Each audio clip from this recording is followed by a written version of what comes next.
Hey guys, I know it's Saturday, but I just couldn't wait to read another chapter of this book. So I thought I'd get on here while my family is being quiet and I have some time alone. I just finished running. That's why I'm super sweaty. And I tried putting on my glasses already, but they fogged up because I'm so sweaty. So I'm gonna read without them. Once, this is chapter 4, by the way. Once there was a princess who was very beautiful. She shone as bright as the stars on a moonless night. But what difference did it make that she was beautiful? None. No difference. Why did it make no difference? Asked Abilene. Because, said Pellegrina, she was a princess who loved no one and cared nothing for love, even though there were many who loved her. At this point in her story, Pellegrina stopped and looked right at Edward. She stared deep into his painted-on eyes, and again, Edward felt a shiver go through him. And so, said Pellegrina, still staring at Edward, what happened to the princess? Said Abilene. And so, said Pellegrina, turning back to Abilene, the king, her father, said that the princess must marry, and soon after this, a prince came from a neighboring kingdom, and he saw the princess, and immediately he loved her. He gave her a ring of pure gold. He placed it on her finger. He said these words to her, I love you. But do you know what the princess did? Abilene shook her head. She swallowed the ring. She took it from her finger and swallowed it. She said, that is what I think of love. And she ran from the prince. She left the castle and went deep into the woods. And so what? Said Abilene. What happened then? And so the princess became lost in the woods. She wandered for many days. Finally, she came to a little hut and she knocked on the door. She said, let me in, I'm cold. There was no answer. She knocked again. She said, let me in, I'm hungry. A terrible voice answered her. The voice said, enter if you must. The beautiful princess entered and she saw a witch sitting at a table counting pieces of gold. 3,622, said the witch.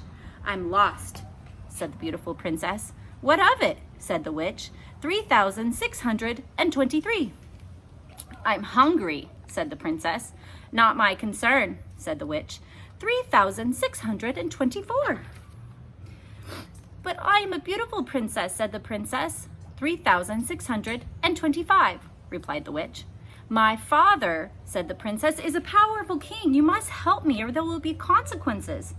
Consequences, said the witch. She looked up from her gold. She stared at the princess. You dare to talk to me of consequences? Very well then, we will speak of consequences. Tell me the name of the one you love. Love? Said the princess. She stamped her foot. Why must everyone always speak of love? Whom do you love? Said the witch. You must tell me the name. I love no one, said the princess proudly. You disappoint me, said the witch. She raised her hand and said one word. Farthfiggery. Here's the picture. Because, said Pellegrina, she was a princess who loved no one and cared nothing for love, even though there were many who loved her. And the beautiful princess was changed into, can you guess what she was changed into? A warthog. What have you done to me? Squealed the princess. Talk to me of consequences now, will you? Said the witch, and she went back to counting her pieces of gold.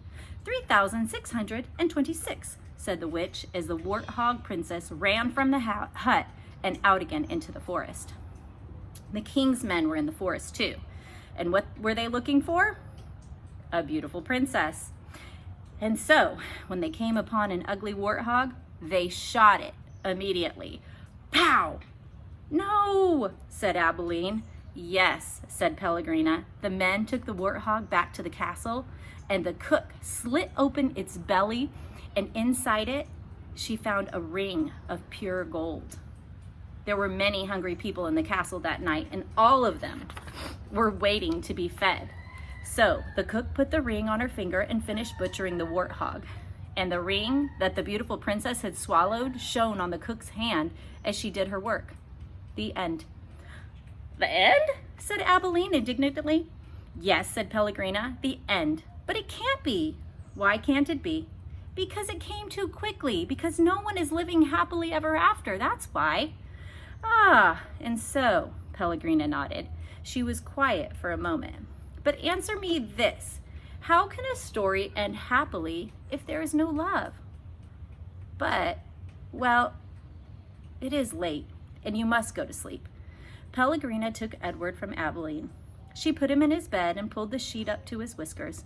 She leaned close to him and she whispered, "You disappoint me."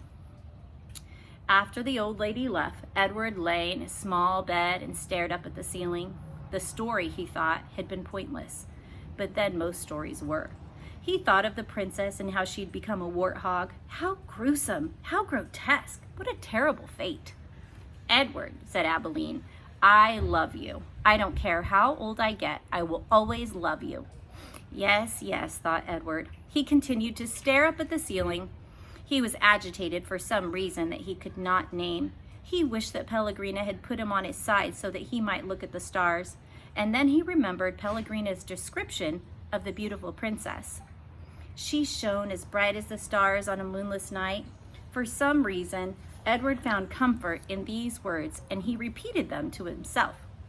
As bright as the stars on a moonless night, as bright as the stars on a moonless night, over and over, until at last the first light of dawn appeared.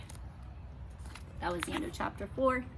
Here's a preview of chapter 5.